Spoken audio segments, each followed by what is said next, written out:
Ya estamos de regreso con su programa, Entre Comillas, Entre Comillas, Entre Comillas.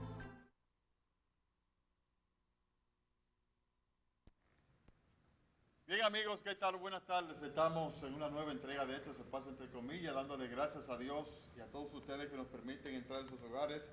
Como siempre, tenemos hoy un programa importante como todos los que hemos tenido, pero hay programas que son muy especiales. Fíjense, se conmemora un aniversario del martirologio del prócer Francisco de Rosario Sánchez, donde se celebra con mucha especialidad aquí en San Juan de la Maguana, que fue donde sucedió ese hecho. Fíjense, hay cosas en la historia que quizás ustedes dirían no entender. Que por ejemplo, aquí que nuestros próceres, entre otros mártires, que lucharon tanto por la independencia de la República Dominicana y más luego lo que fue por la restauración. Y ustedes dirían, pero bueno, ¿qué fue lo que pasó para que el gobierno de turno, encabezado por Pedro Santana, persiguieran a Francisco de Rosario Sánchez y a sus hombres para llegar a tal punto de ajusticiarlo? Hecho que sucedió precisamente aquí en San Juan de la Maguana.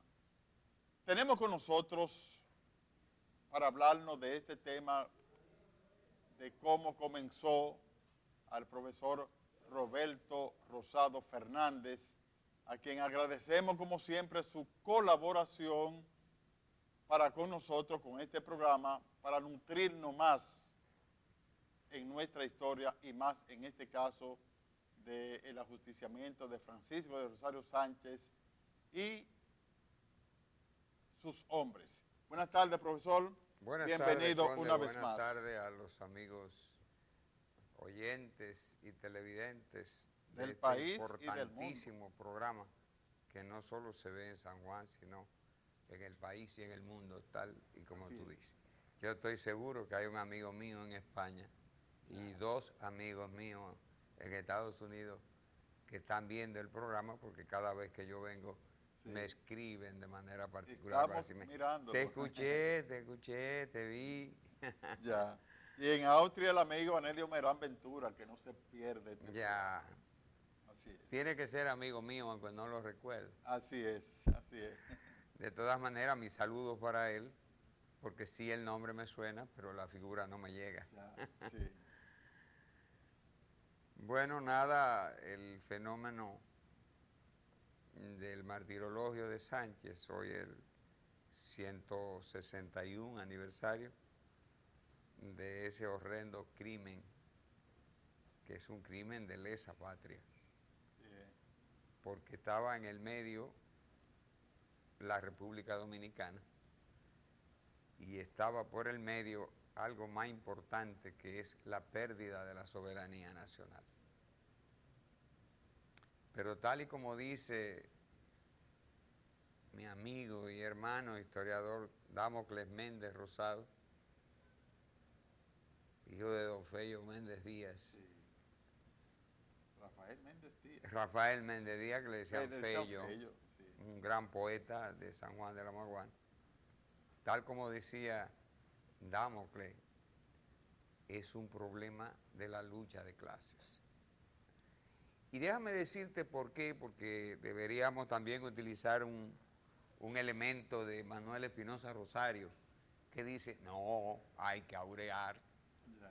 Yo pienso aurear un poco, Epi, permíteme usar tu lenguaje, con todo el respeto que tú me mereces en nuestra amistad. Vamos a aurear un poco.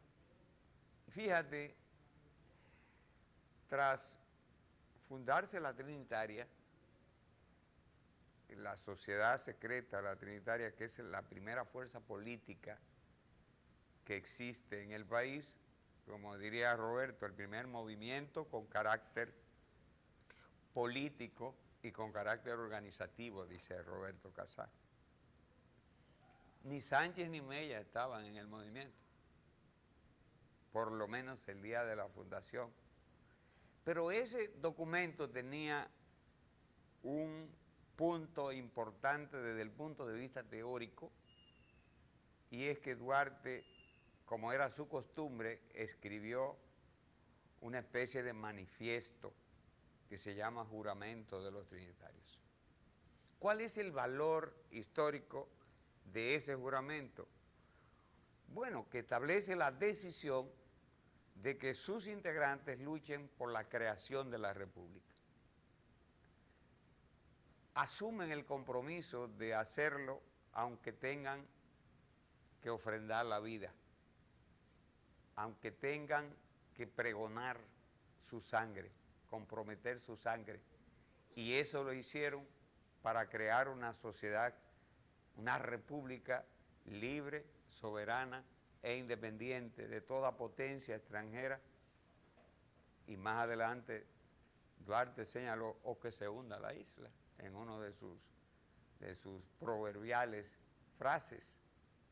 Entonces fíjate, eso hizo que jóvenes que estaban fuera ingresaran a la Trinitaria. También tenía el compromiso de crear en nombre de Dios y de la patria una república, y lo refleja en el escudo y lo refleja en la bandera. Como se hizo una bandera, como se hizo un escudo y se hizo un lema, Dios, patria y libertad, muchos jóvenes se apropiaron de esas ideas. Y a mí me gustaría que la gente ponga mucha atención, los que están en su casa, que sé que les gusta este tipo de programa,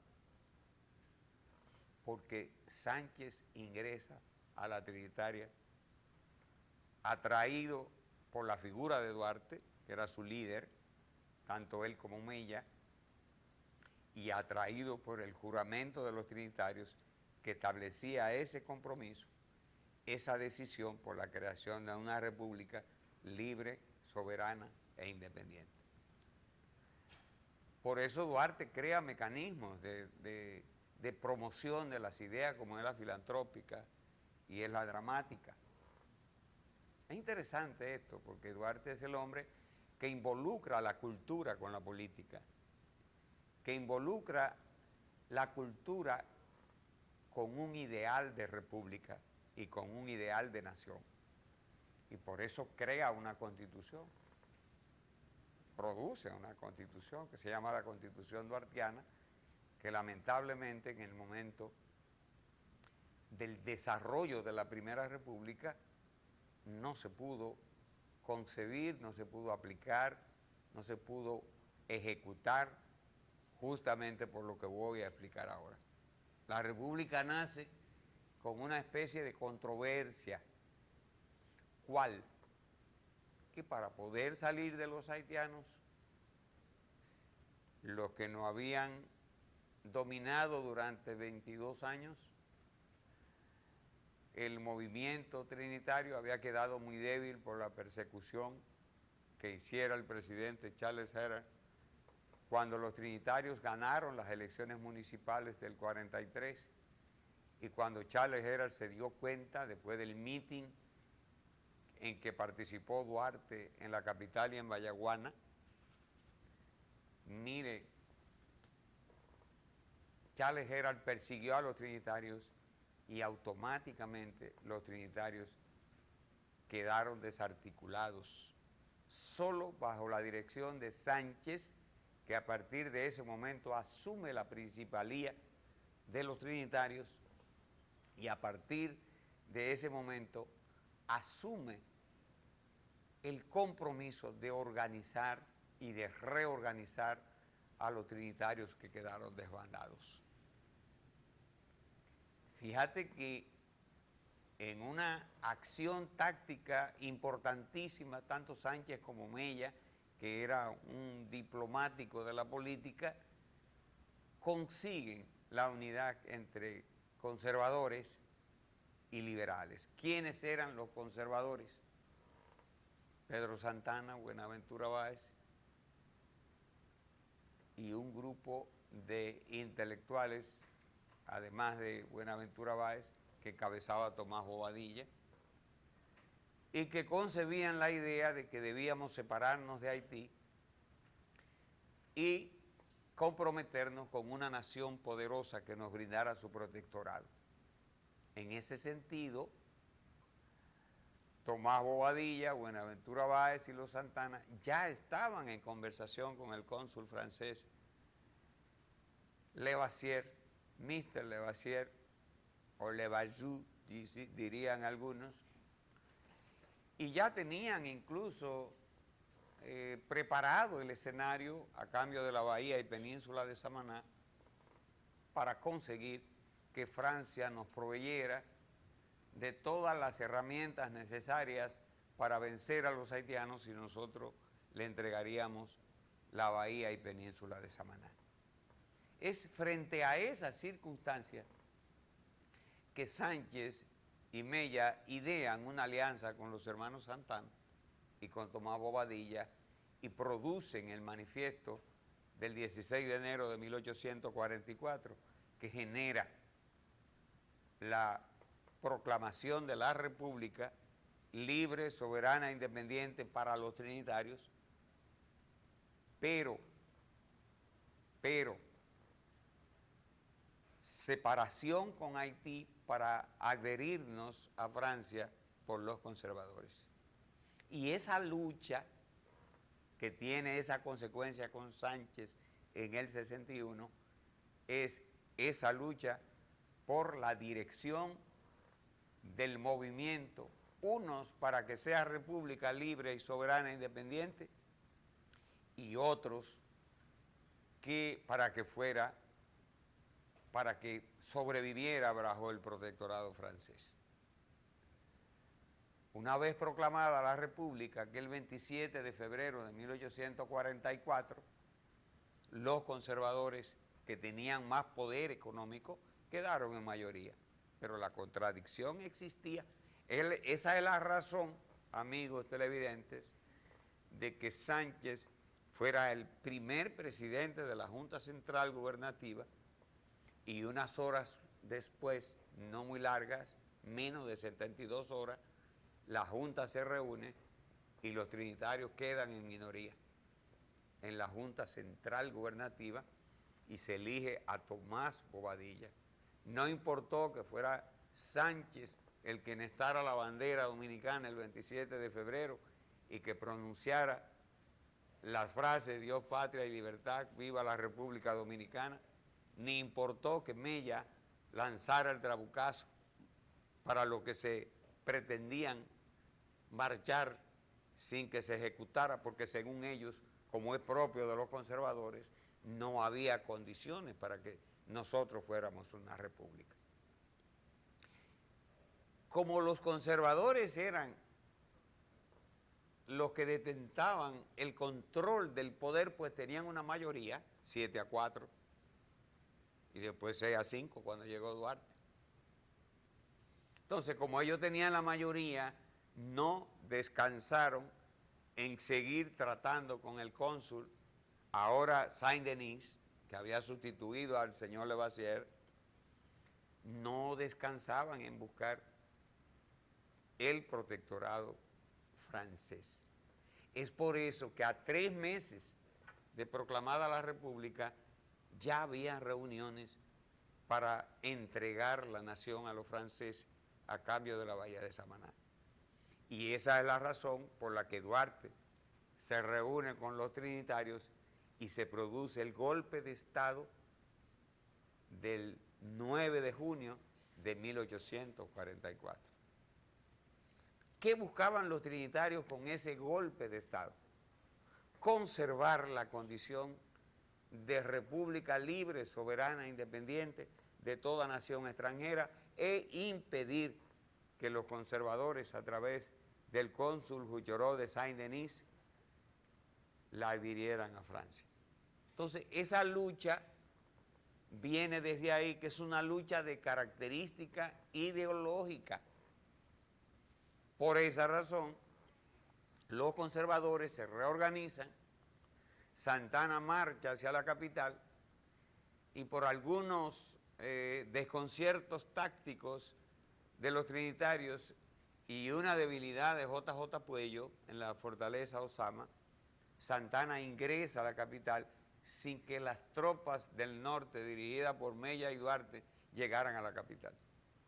De modo que Santana produjo apenas un mes y 3 días después el contragolpe del 12 de julio de 1844. Fíjate tú que en 5 meses todos los escenarios que se dan, desde la proclamación de la República, la estructuración de una junta favorable a los conservadores, el intento de entrega a través del cónsul, el golpe de Estado y el contragolpe de Estado, que es lo que prepara el escenario para que Santana los declare traidores a la patria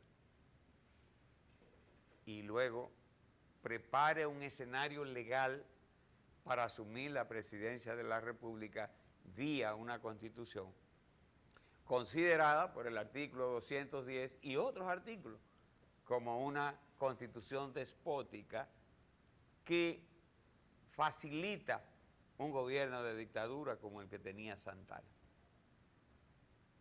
El caudillismo militar y el caudillismo intelectual encabezado por Buenaventura Báez entonces fueron el punto de desarrollo sociopolítico y económico del curso de la Primera República.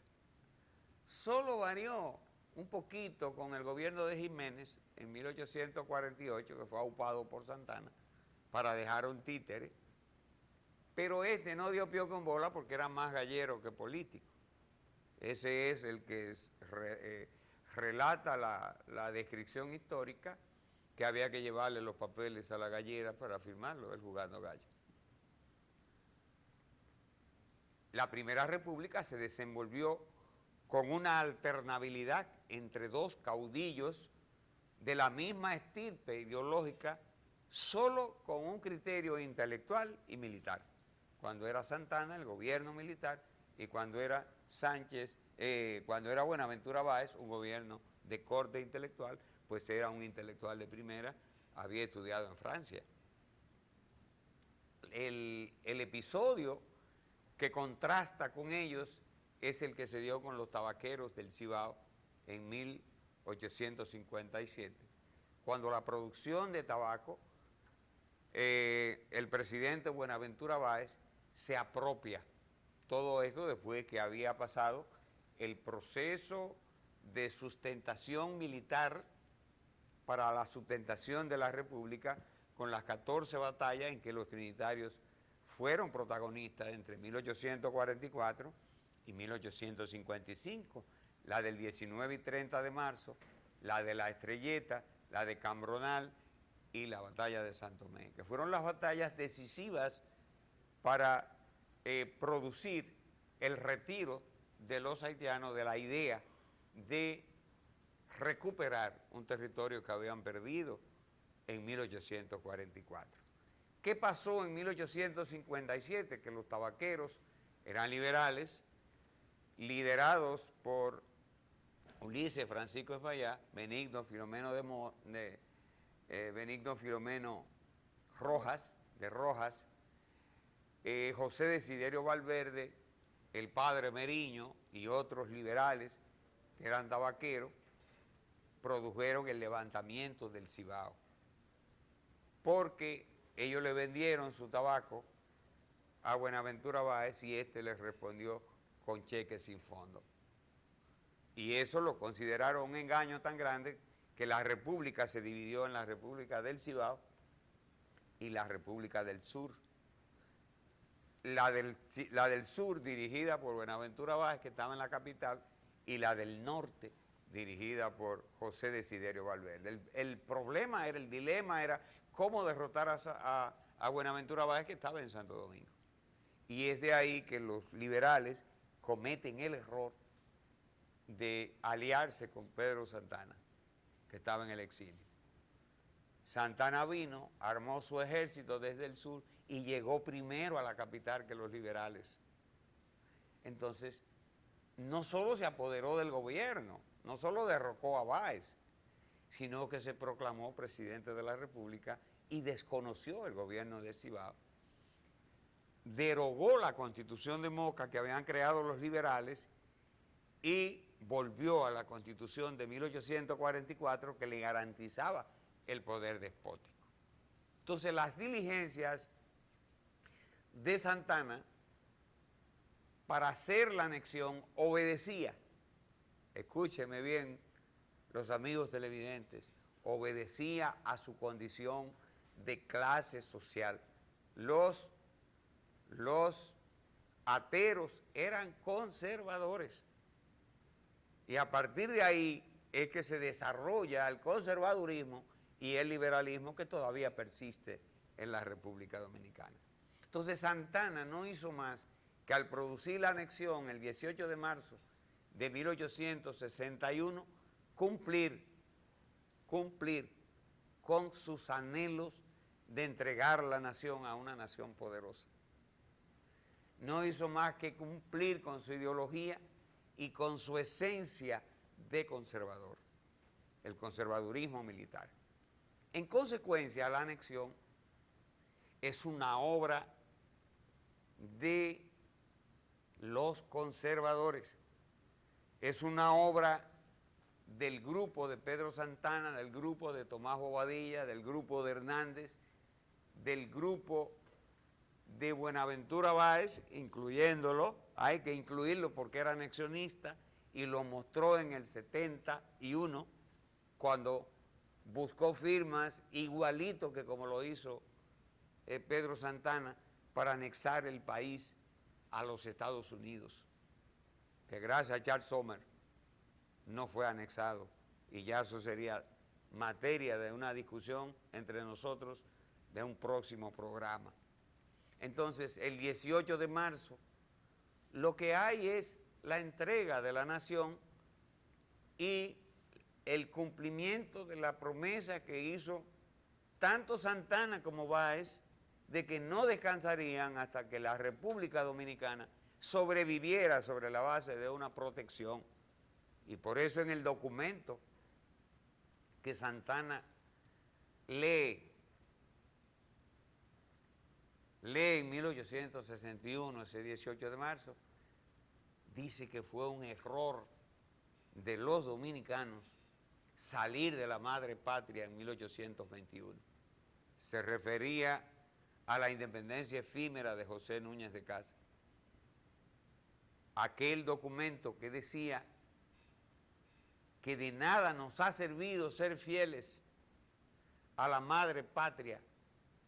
Esa fidelidad, esa pelea que hicimos con el Imperio francés y devolverle la colonia a España, nos la pagaron con vejámenes, nos negaron hasta la condición de vivir.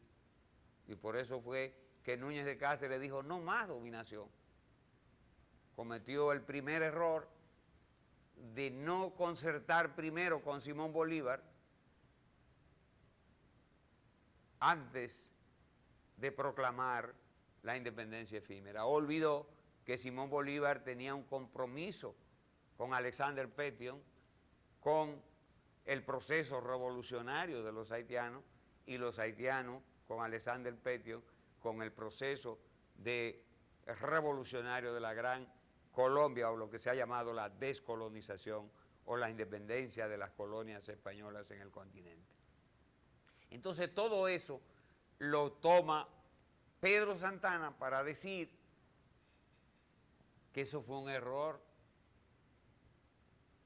y que fue un desagradecimiento de los dominicanos el habernos separado de España, porque eso garantizó que los haitianos nos invadieran. Pienso que discutir esa parte es otro tema para el debate y para la aclaración a los profesores y estudiantes que están viendo este programa. Por tanto, decía él que la madre patria nos cubrirá, la madre patria nos traerá prosperidad, la madre patria será nuestro abrigo y nuestro blasón, decía Santana en su manifiesto del 18 de enero de 1860, del 18 de marzo de 1861. ¿Y qué pasa entonces? Que se produce la anexión haciéndola parecer como la protección de la libertad y la protección de los beneficios, cuando en el fondo todos los autores coinciden en que Santana buscaba poder,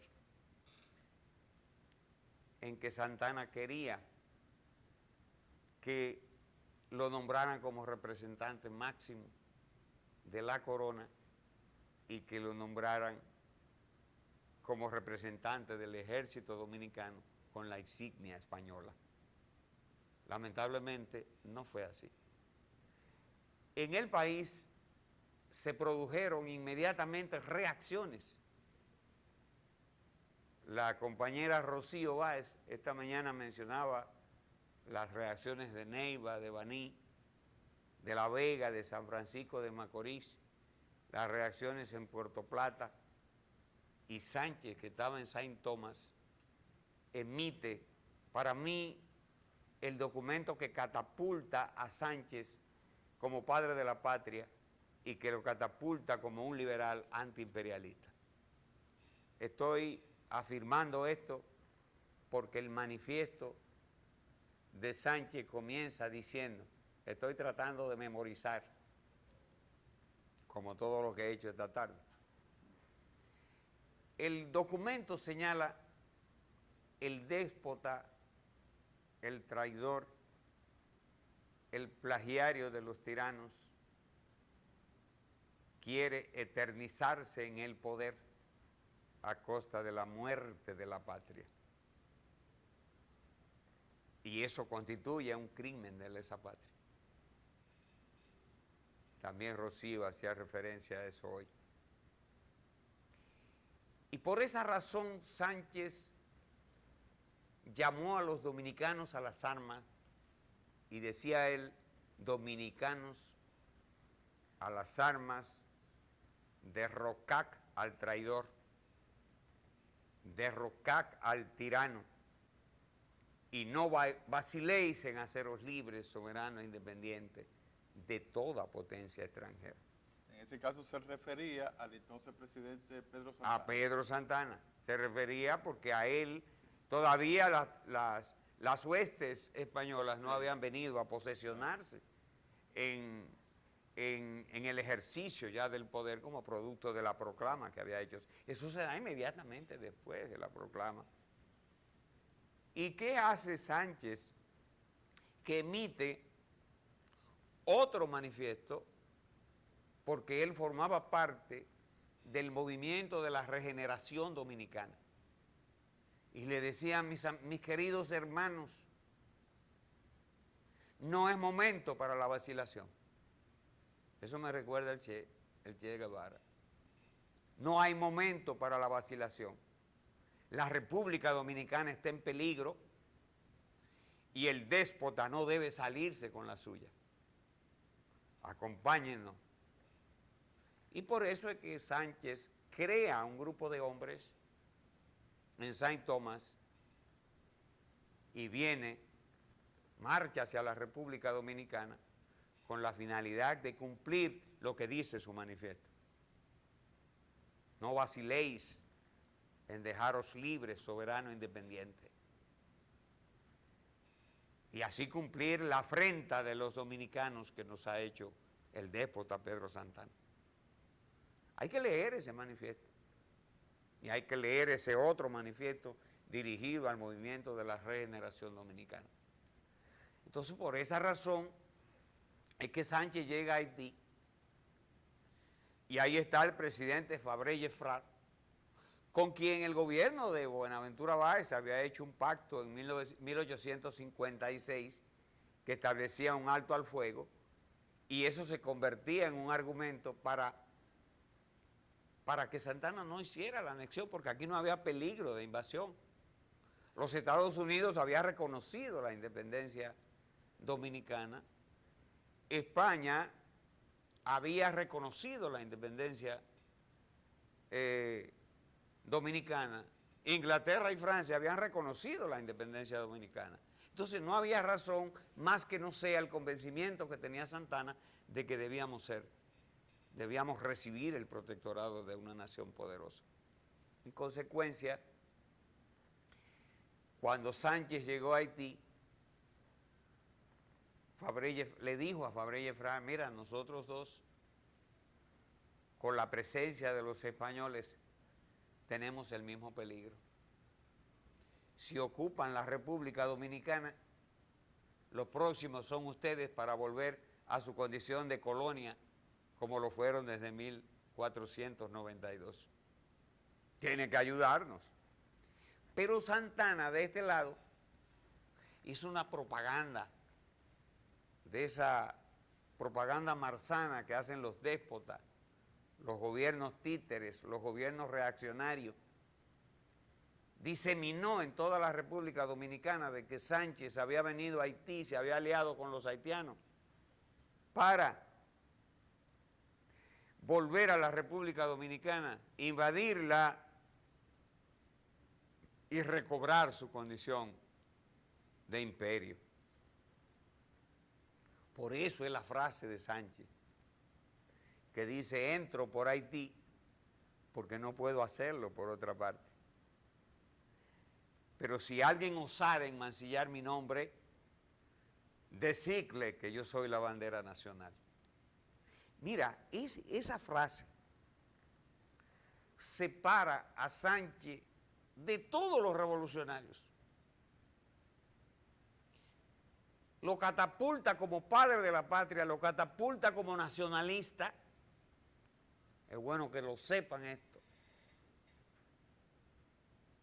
Y lo catapulta como antiimperialista. Y que fue el hombre que asumió los ideales del juramento de los trinitarios, de que la república debe ser libre de toda potencia extranjera. Sánchez es uno de los exponentes, y pudiéramos decir nosotros, utilizando un lenguaje poético, es el adalid de la praxis de la independencia, para lograr la independencia. Es el organizador. Y es por esa razón que Sánchez, en flancos distintos, uno por Neiva, la zona de Neiva, por la zona de Hondo Valle y por la zona de Elías Piña, esos tres flancos, él iba por la zona del Cercado porque tenía amigos y tenía compadre.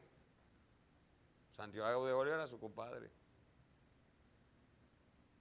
Entonces, es por esa razón que él toma esa ruta y otro lo manda por la ruta de Vallejuelo. Entonces,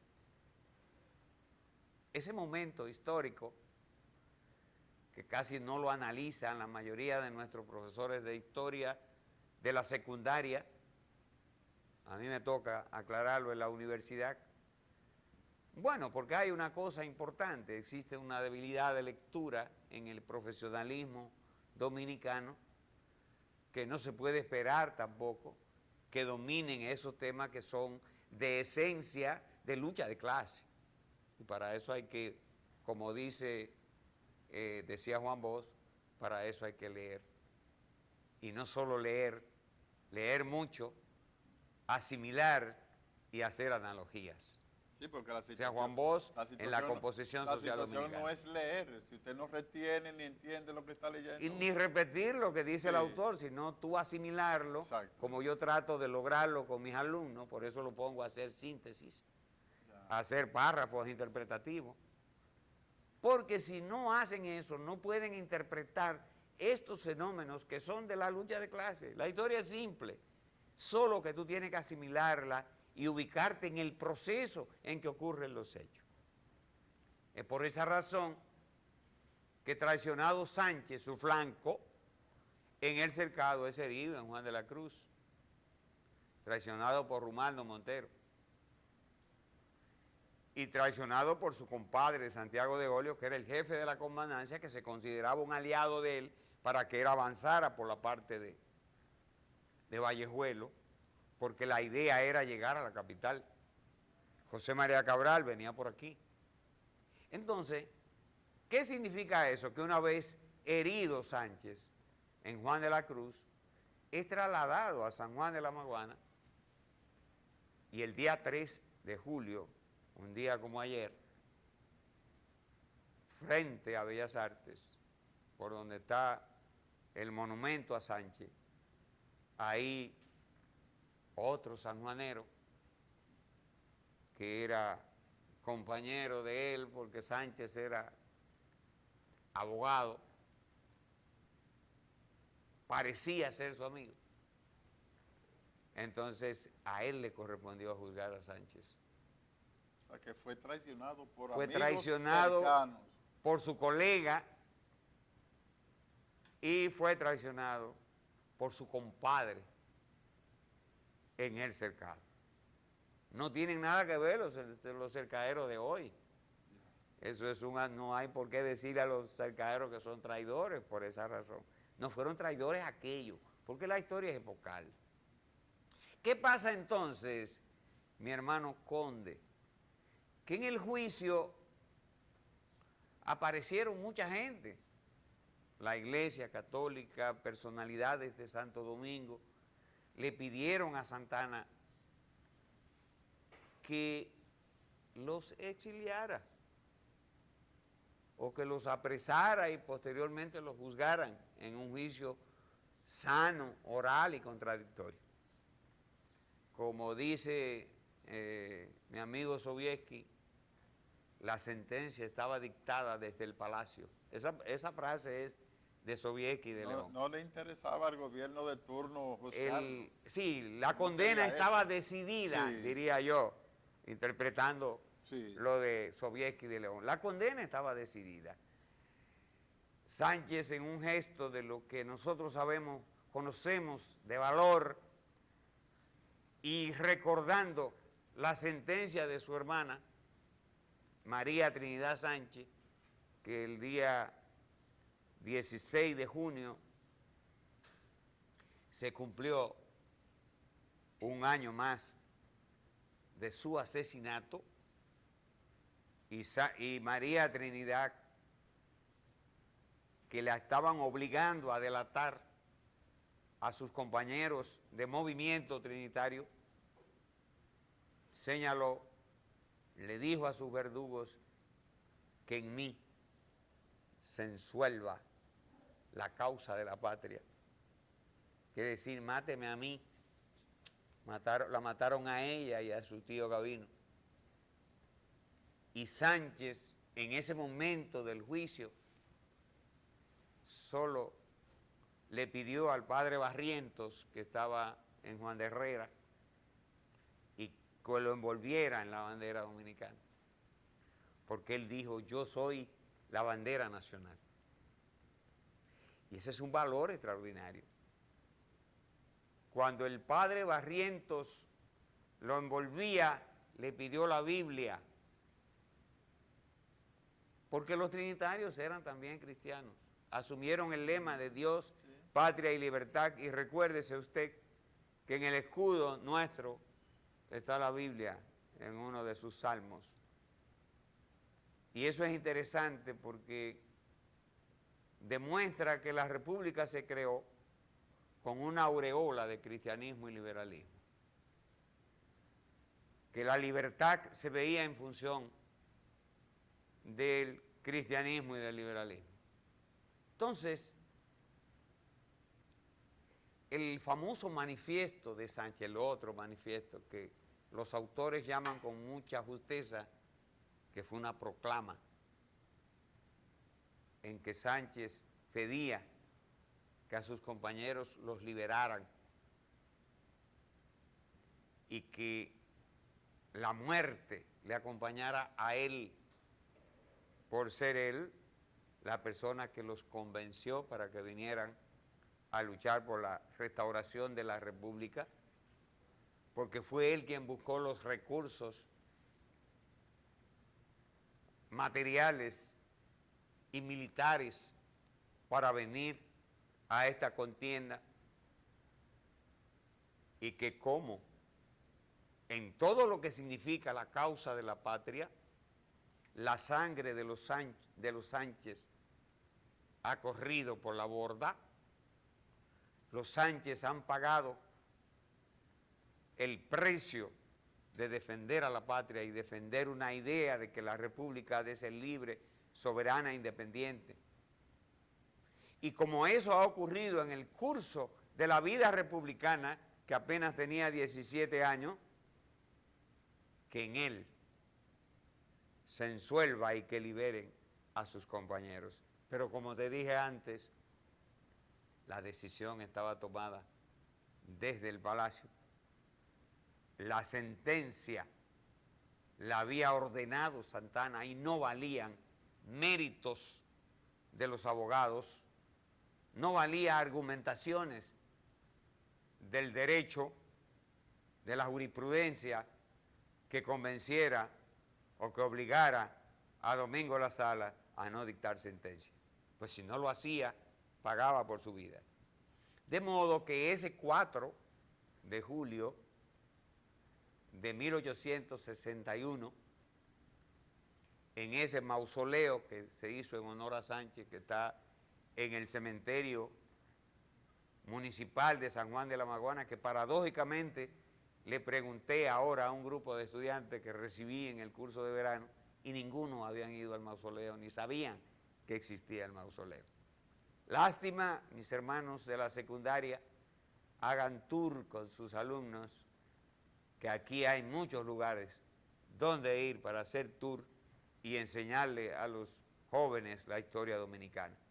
No enseñen más de historia, tomen los principales hechos, tomen la independencia efímera, tomen la independencia dominicana, tomen la anexión, tomen la restauración, tomen la era de Trujillo, tomen la revolución de abril, tomen la intervención de los norteamericanos en el 16 y tomen la historia actual, que esa si ustedes se la saben un poquito más, de Balaguer para acá, pero enséñenle eso para que ustedes vean cómo vamos a salir de la pobreza de que nos acusan con la que enseñamos a nuestros alumnos.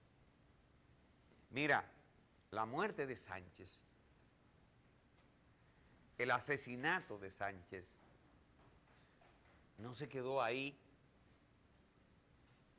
pues los españoles no vinieron a hacer ni a nombrar a Santana Marqués de las Carreras, ni a elevar las figuras principales del militarismo santanista. No.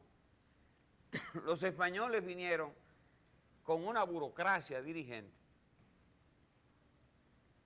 que vino a tratarnos mal, que vino a desconocer la autoridad de Santana, que vino a desconocer la autoridad de los militares nuestros, que vino a desconocer la autoridad de la propiedad de los propietarios de los terrenos.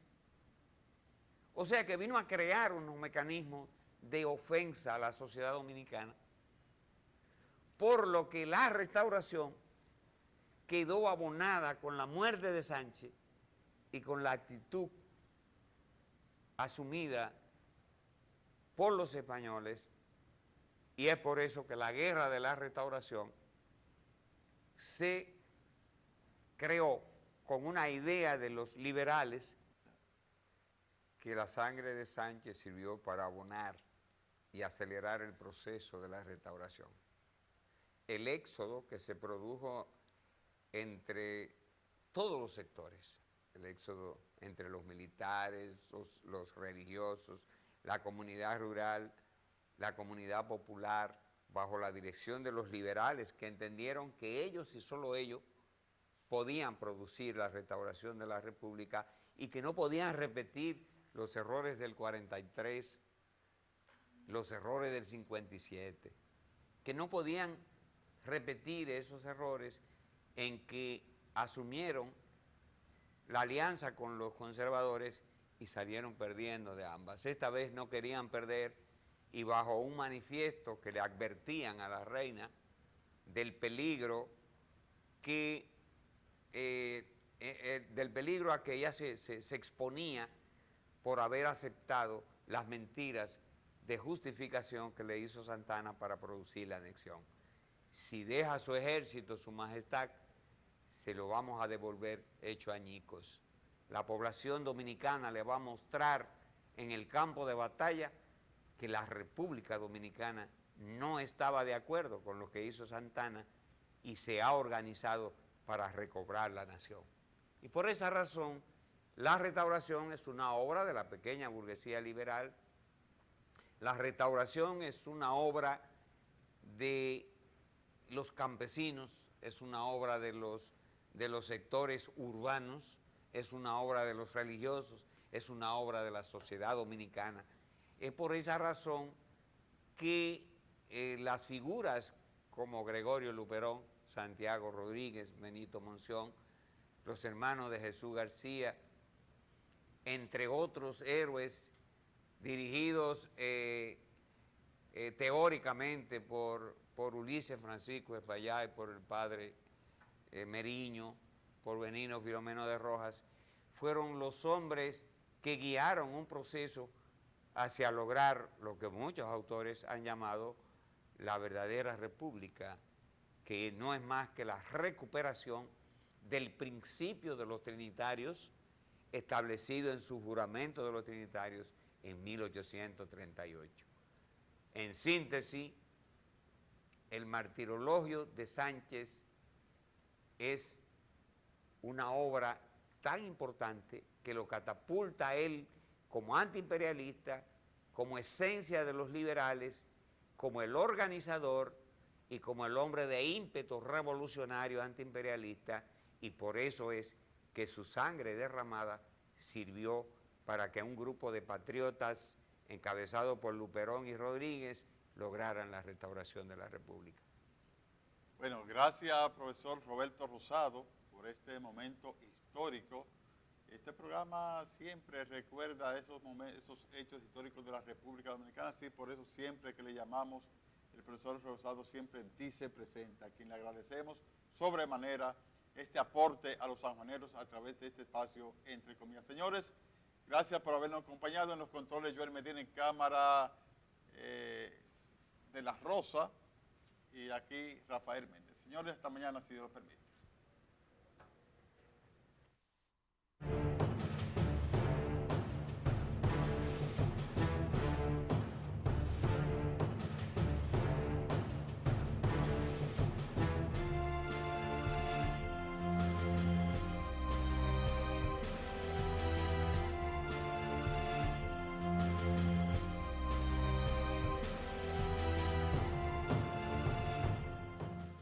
De padres para celebrar.